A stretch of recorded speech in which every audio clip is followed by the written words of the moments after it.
हम कुत्ते पे, बंदर पे, बिल्ली पे कविता पढ़ते हैं, लेकिन वो कविता पढ़ता है तितली के पंख पे, गुनगुनी धूप पे, सरसराती हवाओं पे।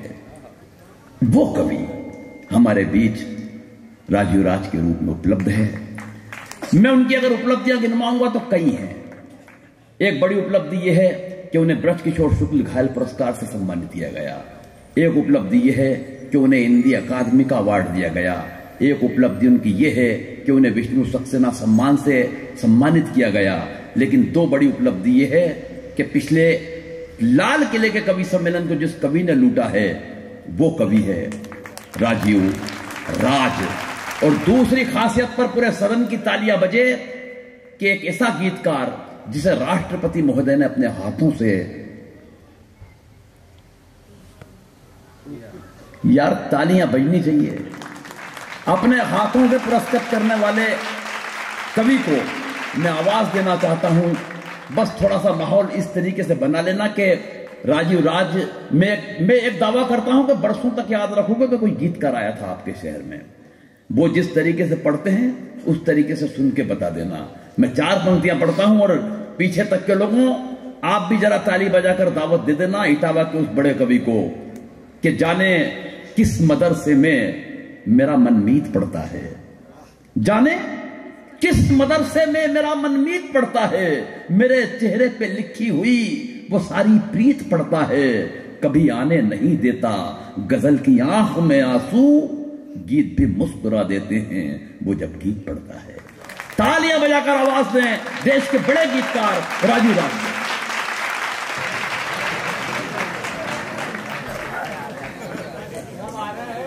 हाँ, आना ही पड़ेगा।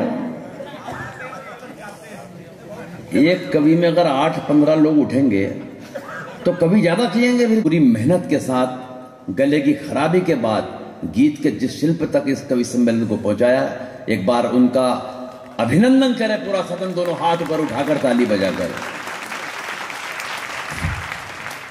और जिस तरीके से आपने सुना है, मुझे एक शायर की 2 पंक्तियां याद आती है, मैं आपके लिए पढ़ता हूं। इसलिए पढ़ता हूं कि इतने बेहतरीन श्रोता और कहीं नहीं मिल सकते। सच बता रहा हूं। मुझे शायर की 2 पंक्तियां याद आती है कि अदब के नाम पर महफिल में चर्बी बेचने वालों, अदब के नाम पर महफिल में चर्बी बेचने वालों, अभी वे लोग जिंदा हैं जो घी पहचान लेते हैं। मैं आपकी समझ को प्रणाम करता हूं और आप निश्चित रूप से नशे में डूब गए हैं कविता। हालांकि कोई नशे में डूबना बहुत अच्छी बात नहीं है, साथ में मिलके बैठे थे। मैं कह रहा था नशे में डूबना कोई बहुत अच्छी बात नहीं है। एक आदमी नशे की हालत में घर पहुंचा, जाके दरवाजा खटखटाया, पत्नी ने दरवाजा खोला, क्यों पी? बोले स्वास्थ्य खराब था। बोले स्वास्थ्य खराब था तो तू दारू पिएगा? बोले डॉक्टर के पास गया, डॉक्टर बोला 3 दिन दवा दारू लेनी पड़ेगी। दवा उन्होंने दे दी, दारू मैंने ले ली। 3 दिन बाद पट्टा फिर पी के पहुंचा। पत्नी ने कहा क्यों पी? बोला वो डॉक्टर की दवा दारू ने काम नहीं किया तो वैद्य जी के पास चला गया। बोले क्या कहा वैद्य जी ने? बात बड़ी बारीक है लेकिन पहुंच जाए तो जरा मुझे सूचित कर देना कि बारीक भी समझ रहे हो। क्या कहा वैद्य जी ने? बोले वैद्य जी बोले पानी में घोलकर अजवाइन लो।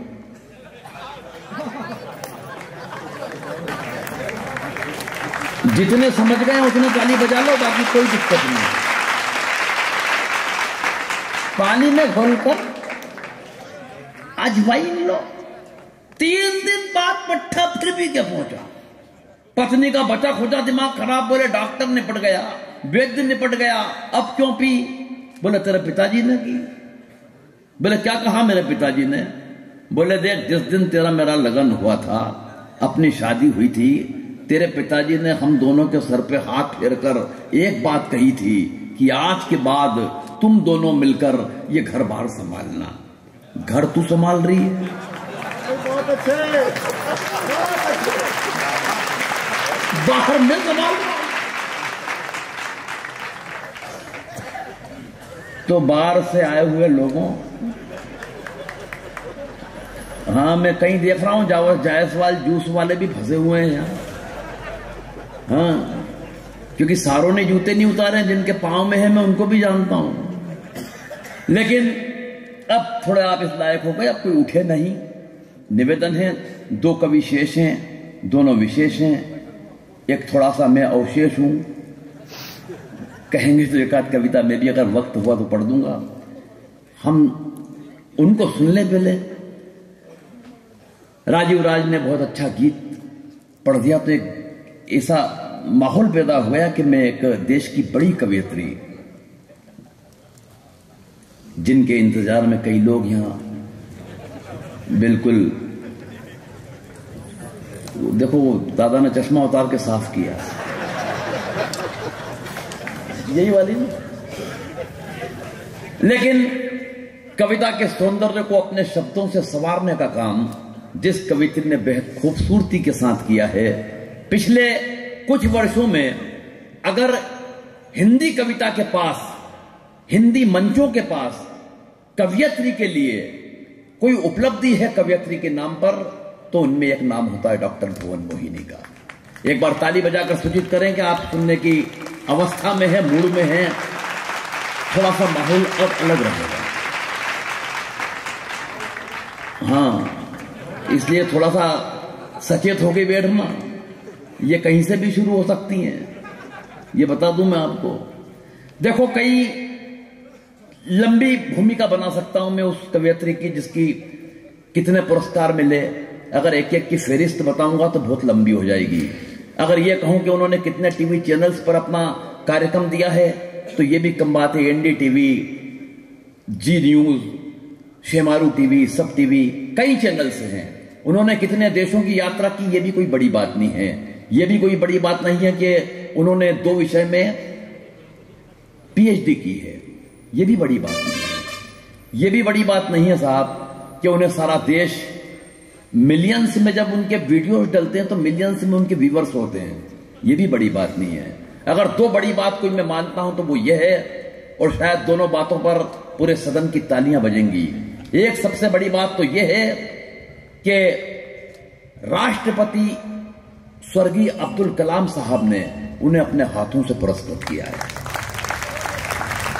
तालियां कम हैं आपकी, और तालियां पूरे सदन की शायद इस बात पर और ज्यादा मिले कि स्वर्गीय अटल बिहारी वाजपेयी साहब ने भी उन्हें अपने हाथों से पुरस्कृत किया है। देश की वो लाडली कवित्री जिसको 2 उन महान शख्सियतों ने अपने हाथों से पुरस्कृत किया है, वे हमारे बीच है, तो हमारे लिए भी एक सौभाग्य की बात है। मैं 4 पंक्तियां पढ़ता हूं कि दुनिया भर की सारी मुश्किल पल में हल हो जाती है। अब जवाबदारी आपकी है कि आप कैसे बुलाते हैं और कैसे सुनते हैं। दुनिया भर की सारी मुश्किल पल में हल हो जाती है, वो जब कोई गीत पढ़े खुद एक गजल हो जाती है। इस कवि सम्मेलन को अगर वाकई कवि सम्मेलन बना दिया तो एक बार डॉक्टर भुवन मोहिनी के लिए पूरा सदन दोनों हाथ ऊपर उठाकर ताली बजाकर उनका अभिनंदन करे इस बात के लिए। बहुत अच्छा कार्य था, आपको हंसाया, श्रृंगार तक पहुंचाया, और उसके बाद बेटियों पर सार्थक कविता। मैं 4 पंक्तियां बस यहीं से, क्या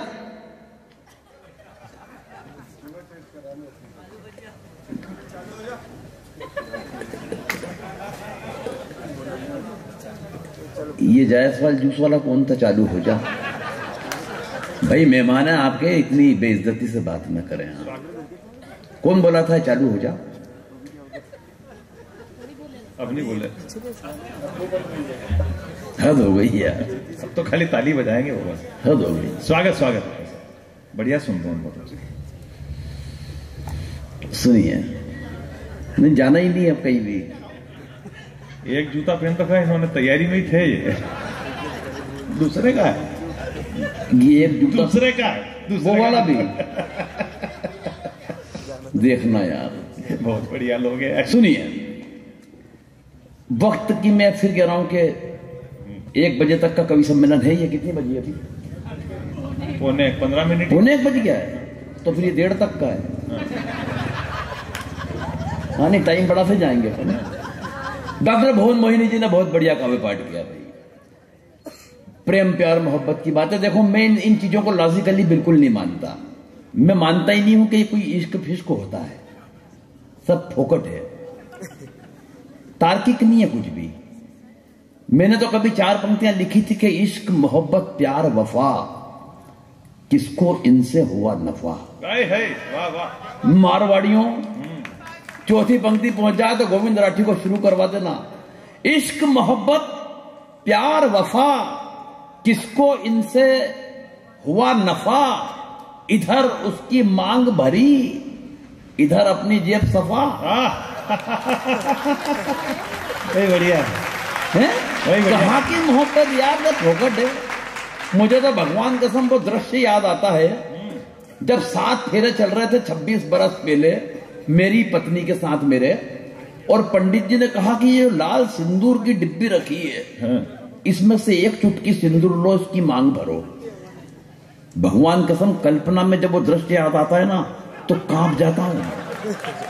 ऐसा लगता है कि वो मांग नहीं थी, वो दरअसल नक्सलियों की एक सुरंग थी। सच बता रहा हूं, वो मांग नहीं थी, नक्सलियों की एक सुरंग थी। और ताली इस बात पे बजाना कि सुरंग भी ऐसी थी जिसमें मैंने अपने हाथों से बारूद बिछाई है।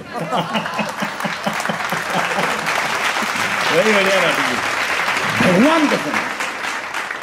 और शायद तालियां इस बात पे 2 गुनी बजे कि मांग में बारूद बिछाई, और वो बारूद भी ऐसी बिछाई कि अब रोजाना उसकी मांग के धमाके कोई न कोई नई मांग बन के मेरे कानों में बढ़िया। क्या करें,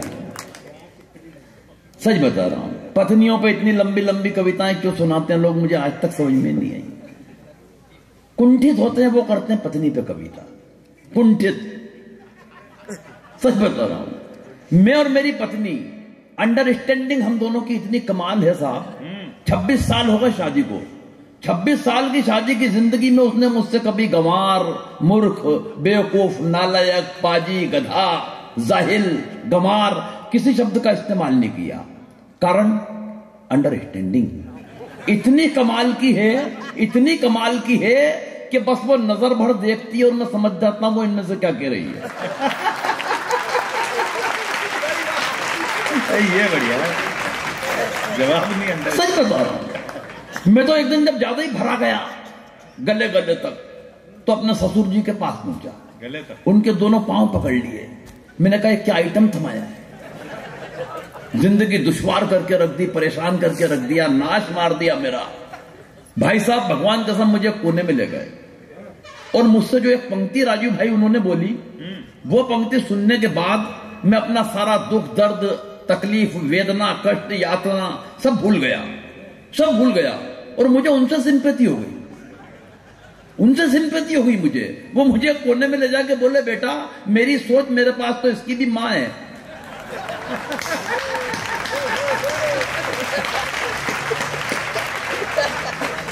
बढ़िया है। उस पत्नी पे इतनी लंबी लंबी कविताएं, क्या मतलब है यार। पत्नी का हिंदी में मतलब ये होता है जो पति पर तनी रहे, हिंदी में। अंग्रेजी में बोले तो wife, WIFE, without information fighting every time. उस पत्नी पर लंबी कविताएं लिखने की क्या। अच्छा ये शॉर्ट फॉर्म है ना, short WIFE wife, short form के हमारे यहां क्या फायदे उठा रहे हैं नेता लोग। मैं हमारे मध्य प्रदेश में इंदौर शहर है, सुना होगा नाम। एक नेताजी की चमचमाती गाड़ी आकर रुकी, गाड़ी में से नेताजी उतरे, बगल से 4-5 चमचे उतरे। तो नेताजी को देख के मुझे ऐसा लगा कि किसी पार्टी का कोई मंत्री है ये। जब ये समझ में नहीं आया कि कौन मंत्री है, तो मैंने उनकी गाड़ी के नेम प्लेट पे झांका, तो वहां लिखा हुआ था हाहुप्र हाहुप्र और कोष्टक में ज2। तो मुझे यह समझ में तो नहीं आया कि कौन से मंत्री हैं, लेकिन एक बात समझ में आ गई कि ये जनजाति के या अनुसूचित जनजाति के हैं।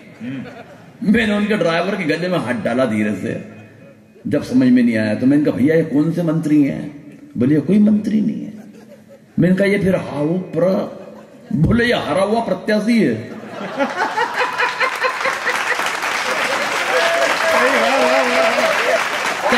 कम आ रही है आपकी। और ताली इस बात पे पूरा सदन बजाएगा। मैंने कहा फिर जज क्या है? बोले इसकी जमानत भी जब्त हो गई थी।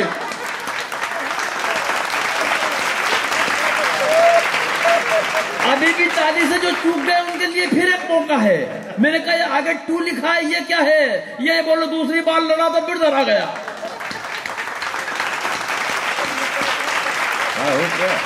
तो हम तो उस प्रदेश से आते हैं जहां इसके भी फायदे उठाए जाते हैं। लेकिन देखो ऐसा नहीं है, नेताओं से अब हमें खतरे ज्यादा नहीं बचे। अब हम में अकल आने लगी, क्योंकि लोग कहीं से भी अकल ले लेते हैं। एक गांव का आदमी एक शहर में दुकानदार के पास पहुंचा। बोले भाई साहब कोई लेटेस्ट आइटम आई हो तो बताओ। दुकानदार ने कहा लेटेस्ट तो कुछ नहीं है, लेकिन फ्रांस से एक चूहे की मूर्ति आई है। देखने में ऐसा लगता है जैसे जीवित चूहा हो। जैसे ही उसने वो मूर्ति बताई, डॉक्टर साहब उसने हाथ में मूर्ति रखी तो उसको ऐसा लगा ग्राहक को कि चूहा हाथ में आ गया जीवित। उसने वो मूर्ति खरीद ली। जैसे ही लेके वो गांव पहुंचा मूर्ति को, तो जितने चूहे थे गांव के उस मूर्ति को देखते उसके पीछे लग गए। वो आदमी तेज चलने लगा, चूहे तेज चलने लगे। वो आदमी दौड़ने लगा, चूहे दौड़ने लगे। वो भागने लगा, चूहे भागने लगे। वो आदमी घबरा गया, उसकी कुछ समझ में नहीं आया। उसने उस मूर्ति को उठाया और एक कुएं में फेंक दिया। जितने चूहे थे पीछे पीछे कुएं में कूद गए। उस आदमी में अकल आ गई। वो वापस उस दुकानदार के पास गया और बोला भाई साहब किसी नेता की मूर्ति है क्या? तालियां कम है आपकी भाई, कमाल। और तालियां इस बात पे बजाना साहब कि दुकानदार ने उसे नेता की मूर्ति दे दी। जब वो नेता की मूर्ति लेके गांव पहुंचा तो एक भी नेता उसके पीछे नहीं आया। वो वापस दुकानदार के पास आया, उसके सर हो गया कि भाई साहब ये कौन सा नकली आइटम थमा दिया है? आपने मुझे चूहे की दी, सारे चूहे आए, नेता की दी, लेकिन एक भी नेता नहीं आया। दुकानदार ने बोला ठहर देखता हूं।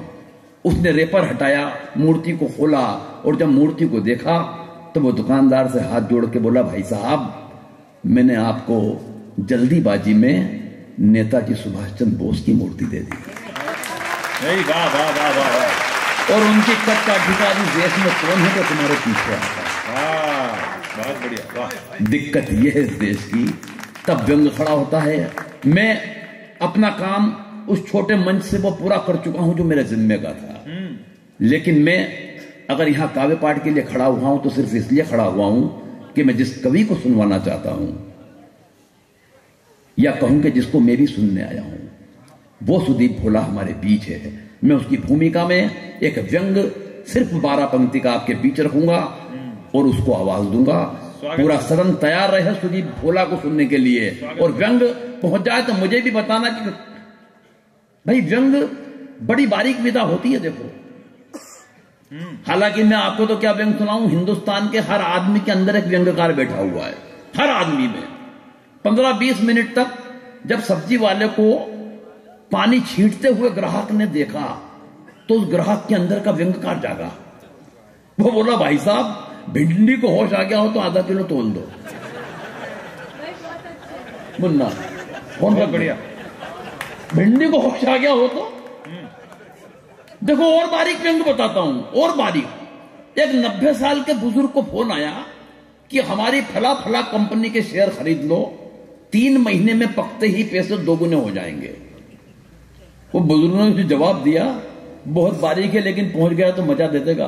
बुजुर्ग बोले बेटा मैं उम्र के उस पड़ाव पर हूं कि केले तक कच्चे नहीं खरीदता।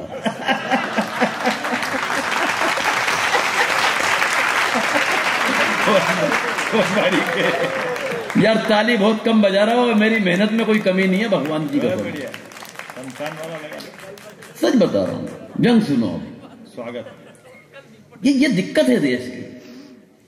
कई देश इतराते हैं कि हम बड़े फन्ने खाए हैं। न्यूटन एक इंग्लैंड के वैज्ञानिक हुए, उन्होंने एक सिद्धांत बना के बताया कि कागज पे वजन रख दो तो कागज हिलता नहीं है। आम गांव यहां कागज पे वजन रख दो उसके बाद कागज हिलता है।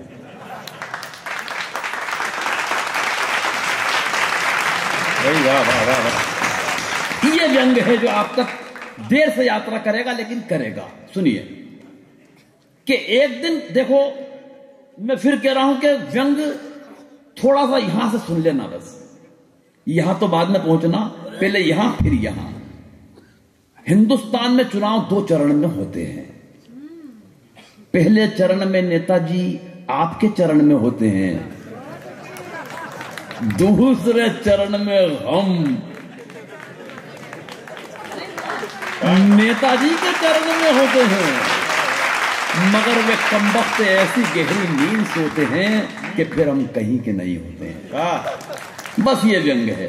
अब सुन लो एक व्यंग, इसके बाद हम सुनते हैं भाई सुदीप भोला को कि एक दिन खुल गए शहर के भाग हमारे, एक मंत्री जी शमशान घाट के उद्घाटन के लिए पधारे। वाह, बहुत बढ़िया। आइए सर, जल्दी बैठ जाओ वरना कविता शमशान में चली जाएगी।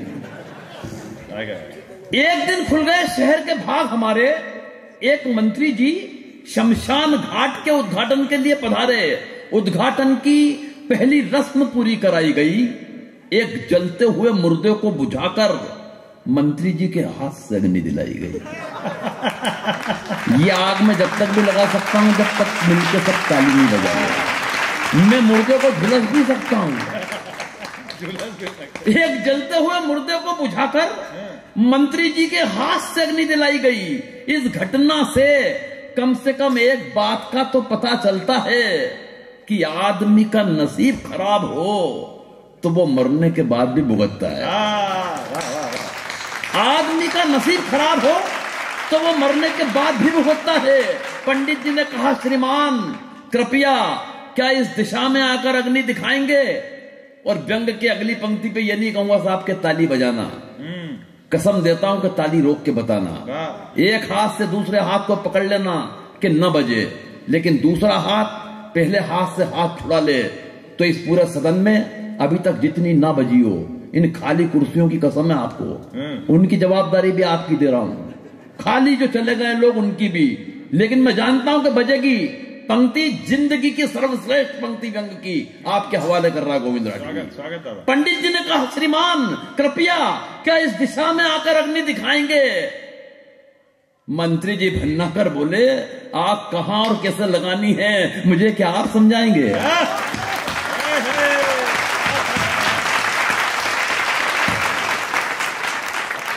आग कहां और कैसे लगानी है मुझे क्या आप समझाएंगे? अरे हम इस हिंदुस्तान की राजनीति को बरसों से झेल रहे हैं, रोजाना विरोधियों के साथ तरह तरह की आग से खेल रहे हैं। और पंडित जी आप तो बुजुर्ग हैं, आपको तो कम से कम ये बात समझ में आनी चाहिए कि आग दिशा देख कर नहीं, आप तो हवा का रुख देख के लगानी चाहिए। सैल्यूट करता हूं, आग तो हवा का रुख देखकर लगानी चाहिए। अरे इन मुर्दों से निपटने की हमारी समझ को आप बेवजह नजरअंदाज कर रहे हैं। अरे पंडित जी, वो हम ही तो हैं जो 75 बरस से इन मुर्दों पे राज कर रहे हैं। 75 बरस इन मुर्दों पे राज कर रहे हैं। काश मंत्री जी को पेट की आग और चूल्हे की आग के बारे में भी कुछ पता होता तो दोस्तों इस हिंदुस्तान का नक्शा कोई दूसरा हुआ होता।